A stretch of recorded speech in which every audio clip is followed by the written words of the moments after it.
Thank you, Madam Chair, and thank you for holding this hearing. I'm pleased to see Secretary Jewell here and to be able to have conversations with Mr. Connor as well on the President's proposed budget for the Department of Interior. In my view, this budget represents a balanced and forward-leaning proposal. It creates jobs and long-term economic opportunity. It builds strong partnerships with states and tribes and local communities when it comes to managing our infrastructure and ecosystem and resources. It invests in public lands for the next generation of Americans to enjoy. It probably no surprise that the chairwoman and I do have different views on a variety of the issues that are being discussed here this morning. And many of those do relate to the administration's energy and conservation proposals in the Arctic. And Secretary Jewell, I know you have a very tough job. One of the reasons I think the President appointed you is because you did have a background as an executive in the oil industry, as an engineer. So it does involve striking an appropriate balance between increasing energy production, both onshore and offshore, in the United States, as well as being sensitive to environmental areas. So I have long supported the Arctic National Wildlife Refuge, and especially in the coastal plain. And so the Fish and Wildlife Service recently released a comprehensive conservation plan that takes an important step of recommending a significant portion of the refuge to be designated as wilderness. So this conservation plan, which is required by law and had not been updated for a quarter century, I believe the new plan is more an accurate reflection of the values of which the wildlife refuge was designated. So similarly, there has been criticism in the new 5-year leasing plan for the Outer Continental Shelf for excluding too many areas from potential development, and others have opposed the Secretary's decision to open up areas that have been, up until now, off limits from oil and gas development, where the environmental damage would be extreme. So the Secretary has done her best to balance these competing interests. Likewise, the Department's recent decision to approve oil and gas development in the National Petroleum Reserve in Alaska was criticized on the one hand for approving development near an area that the NPRA proposed for protection, and criticized on the other hand for requiring ConocoPhillips to incorporate mitigation measures because of those sensitive areas. So yes, you have a very tough day job. Protection of these ecological treasures, such as the Arctic National Wildlife Refuge, is an issue of national importance, so I thank you and the administration for making these important decisions. As a whole, the President's proposed $13 billion investment represents a roughly 6% increase over current funding levels. It proposes significant funding increases for many of the important conservation programs, including the Land and Water Conservation Fund and the National Park Centennial Initiative, both very important. I know that there's many people on this committee who believe that protecting these public lands and increasing recreational opportunities are greatly important. America's public lands generate over $40 billion of recreation and use every year. So whether you're visiting a national park or hunting or fishing, the opportunities on these federal lands are important. And we can also enjoy the protection of our national special places while still maintaining a high level of energy production on federal lands. The President's budget reflects a strong commitment to increasing energy development, and I'm especially pleased to see that the Department is also increasing the production of renewable energy resources on public lands. I want to bring up something, though, that is missing in the budget. Secretary Jewell is taking an important step in proposing reforms on how coal royalties are collected on federal resources. But I am concerned that the discussion ends there. You can typically lease a ton of coal off of federal land for $1 or less. The taxpayers get $1. Then, years later, we have to deal with almost 2 tons of carbon dioxide from that 1 ton of coal, and the government's current best guess is that 2 tons of carbon pollution will cost the American public over $70 in damages. So our fossil fuel leasing laws were passed long ago before we knew how bad these impacts were. So I tend to follow up on this issue. I know my colleagues, Senator Wyden and Murkowski, the GAO, the the Interior Inspector General, many press articles have been raised about this issue, and I plan to raise my own concerns about this as well.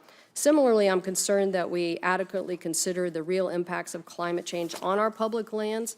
This isn't an issue that's important to places like Washington and Alaska, to many places in our country. The Tacoma News Tribune recently pointed out many of the related climate impacts at Mount Rainier National Park, in the past decades about glaciers melting and snowpack decreased as much as 18% between 2003 and 2009. So these are real issues, everything from mud slurries to floods to repairing park infrastructure. And we all know that historic drought conditions in California and the West have now demonstrated climate-related changes are present challenges to businesses, to the government, to families. And because of this, I'm pleased that the budget includes a 15% increase for climate-related research. So I hope that this will help us bring better understandings about how to prepare for these issues. Similarly, the issues of wildfire impacts throughout the community. Last year, our state experienced one of our worst wildfires, the Carlton Complex, which just, the destruction there represents, I think, 7% of all wildfire destruction last year in just this one fire. 156,000 acres burned in 24 hours, so that's like 5 acres a second. Again, the microclimates and the changes are things that we're really starting to understand the grave impacts of all of these things. So my Western colleagues have in recent hearings brought up various stories, so I hope we can get to some of these issues. But I also strongly support the President's proposal to fully fund the Land and Water Conservation Fund and provide a permanent mandatory funding stream beginning next year. This is something, as I said, many of our colleagues here in the committee agree with, but every year Congress appropriates only a fraction of the authorized funding, and right now the unappropriated balance is almost $20 billion. So I hope that since this fund expires in September, that we had a pretty good vote on the Senate floor about this, that we'll work together in a bipartisan fashion to address these issues. And when I get a chance to get to the Q&A, I'm definitely going to ask you about the Yakima River Basin watershed and the area to protect it. After years of negotiation, users of irrigated water, such as farmers and ranchers, along with tribes and conservation groups, plan to develop and utilize in a better fashion the resources of the Yakima River watershed in a time of increased demand and growing scarcity.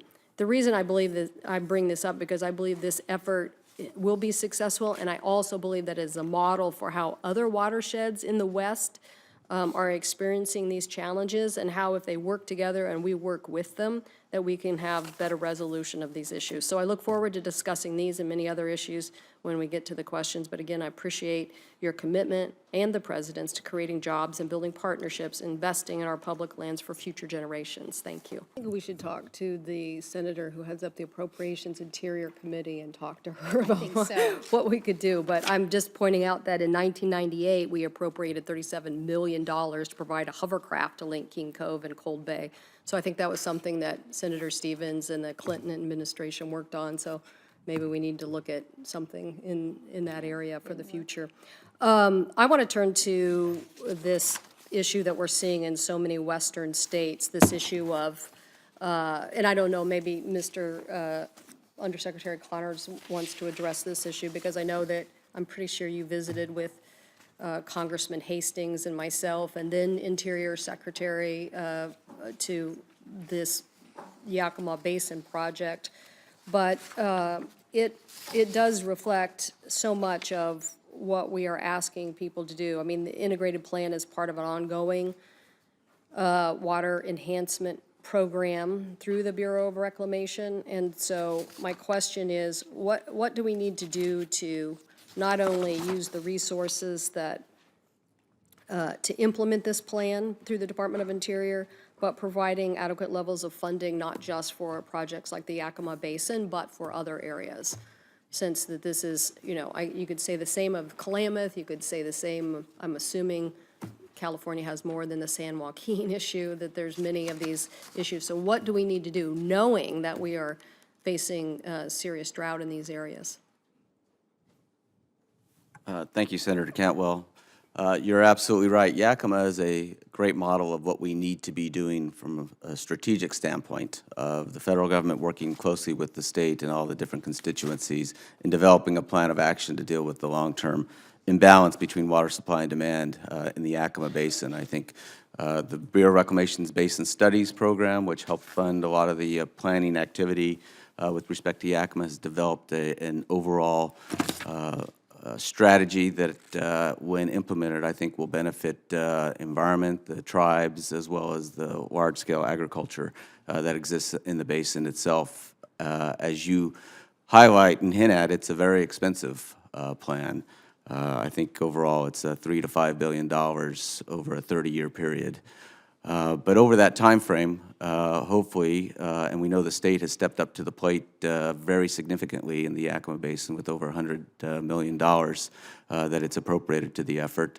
Reclamation is increasingly, incrementally investing more of its resources.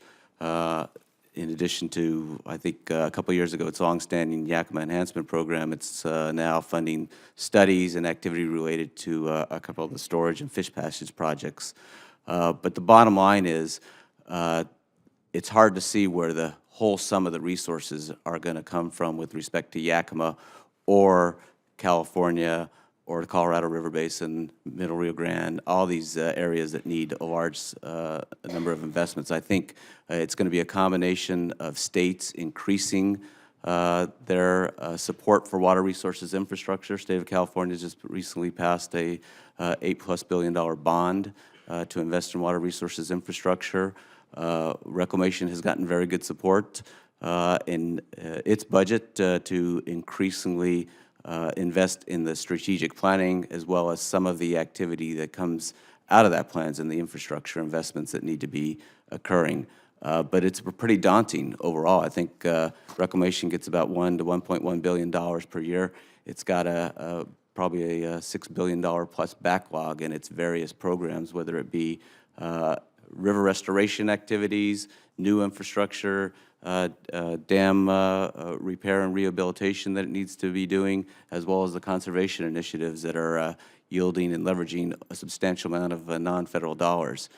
We're making steady progress, but we're not making progress by leaps and bounds. Do you think that some of the solutions that are being talked about are positive solutions? Oh, absolutely. I think some of the solutions, I think more and more it's a balanced approach. Take the Yakima Basin. You know, we're looking at water supply projects. I think the Yakima Integrated Plan came out of the Black Rock Dam proposal, and looking at it and evaluating the feasibility and whether people could pay for that. It was questionable from a feasibility standpoint, and so the parties went back to the table and have developed a collective set of actions that deal with environmental issues, that deal with fish passage issues, that deal with storage, and deal with water delivery. And it's that mix of projects in the Yakima Basin, the Colorado River Basin, in California that are going to be the key to moving forward on a you know, you're never going to get 100% consensus on water issues, but you're going to be able to make progress by bringing a number of people to the table. Well, I guess my point is this. What we've seen is a lot of legal cases that people have decided didn't turn out the way they wanted, but a lot of the parties haven't walked away from the table. So I applaud, you know, Native Americans in Oregon for saying, even though they won in court about their water rights, they're still willing to agree to work together as a community. That's the most positive thing. Tribal leaders, farmers, everybody are working together.